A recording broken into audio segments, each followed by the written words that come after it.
किराना का इनका प्रत्याशी अभी भी धमकी देता है, हम आएंगे, ये करेंगे।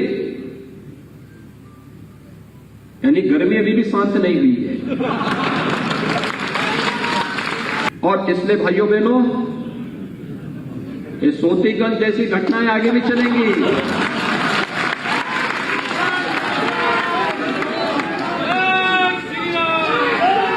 ये सब इनके गढ़ थे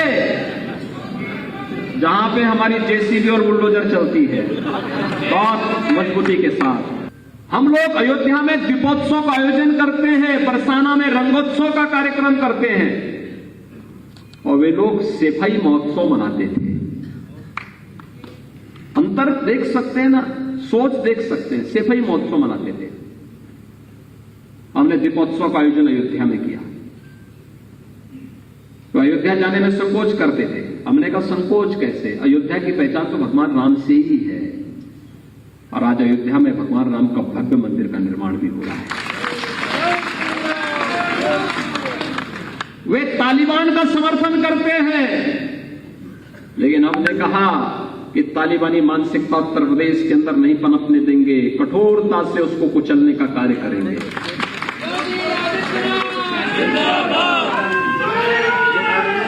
भाइयों बहनों, ये प्रदेश का पैसा कहां चला जाता था, अब समझ में आ रहा होगा ना। आपने देखा होगा उनके इत्र वाले मित्र जब पकड़े गए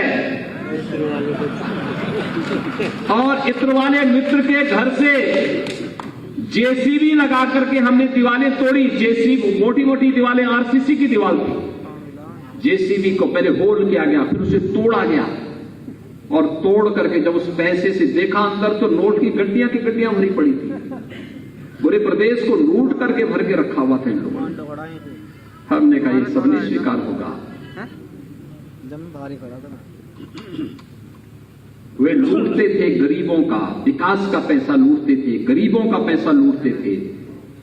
या तो वे स्वयं लूटते थे या अपने शागिर्द माफिया और अपराधियों से लूटवाते थे।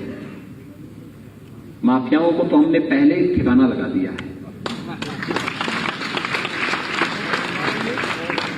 और बाकी इन लोगों के काम नहीं, अब उनके कार्य कारनामे जनता के सामने भी बताए जा रहे हैं। देखो ना, जिस पैसे से गरीब का मकान बनना था, जिस पैसे से गरीब को राशन मिलना था, जिस पैसे से मेडिकल कॉलेज बनना था, जिस पैसे से हाईवे बनना था, वह पैसा तो इन्होंने इन दीवालों में बंद करके रखा हुआ था।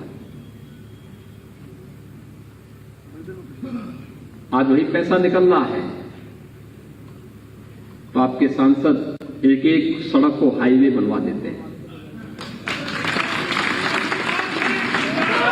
मेडिकल कॉलेज की मांग पूरी होती है, हम उनको बोले, उनसे पूछा जाना चाहिए कि भाई जब तुम हमारी आप विपत्ति के समय तुम हमारे सहयोगी नहीं बन सकते,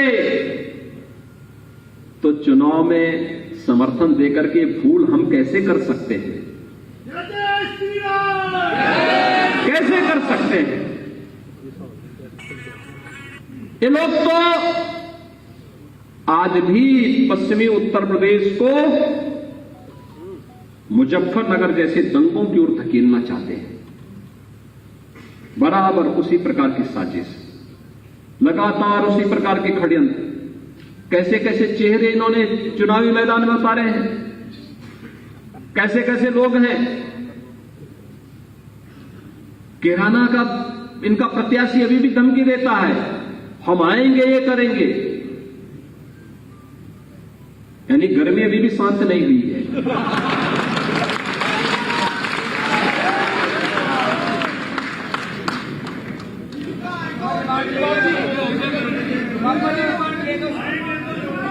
मुजफ्फरनगर निर्दोष हिंदू भी मारे गए, उन पे मुकदमे भी दर्ज किए गए, और जब उन मुकदमों को हमारी सरकार ने खारिज किया कि नहीं, ये सब फर्जी हैं, असली अपराधी तो दूसरे हैं, इन अपराधियों को ठीक किया जाना चाहिए, तो उनको बुरा लगता है। उन अपराधियों को ये लोग टिकट देते हैं। सहारनपुर में एक सिख विरोधी दंगा हुआ था, समाजवादी पार्टी के मुखिया उस दंगाई को गले से मिलते हैं बुलंदशहर के अंदर भी ऐसे उन्होंने किया, स्याना के अंदर ऐसे ही किया। मुरादाबाद के उनके प्रत्याशियों की सूची तो देखिए, उनमें से एक व्यक्ति वह भी है जो कहता था कि तालिबान का अफगानिस्तान में ना बहुत अच्छा है।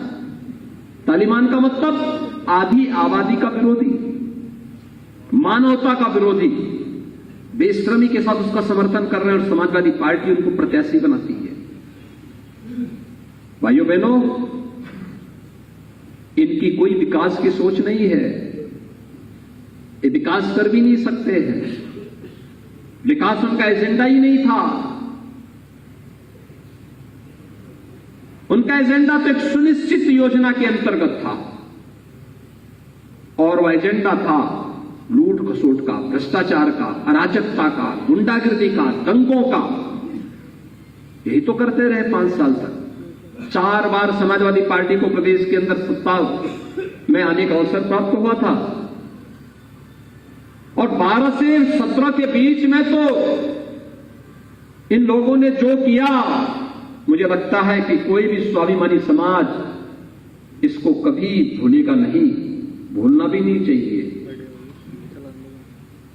क्या मुजफ्फरनगर, क्या कोसी कला का दंगा, क्या बुलंदशहर का उपद्रव, क्या मेरठ के दंगे, क्या सहारनपुर के दंगे, क्या बिजनौर का उपद्रव,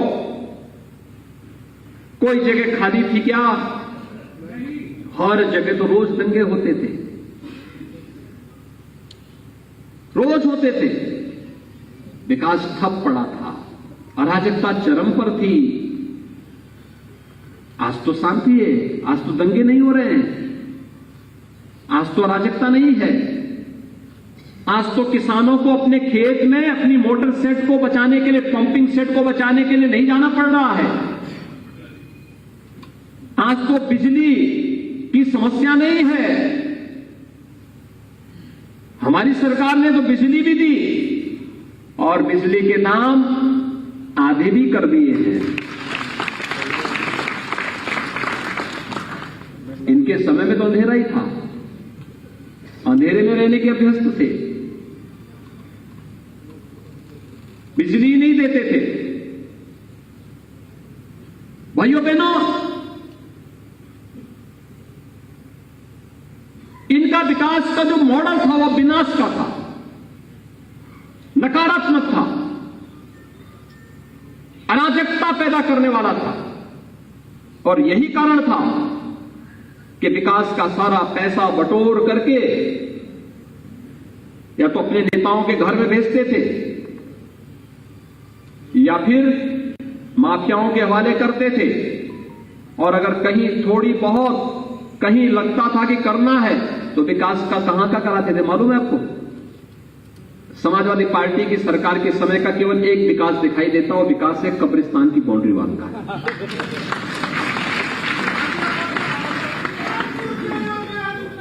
कब्रिस्तान की बाउंड्री वॉल के बाद उनका कोई विकास नहीं दिखाई देता, ना सड़क का, ना बिजली का, ना पानी का, ना हाईवे का, ना मेट्रो का, ना एयरपोर्ट का, कुछ भी तो नहीं।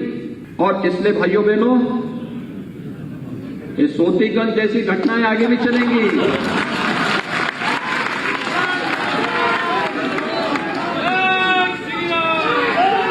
ये सब इनके गढ़ थे जहां पे हमारी जेसीबी और बुलडोजर चलती है बहुत मजबूती के साथ। और इसलिए भाइयों बहनों, विकास था ही नहीं उनका।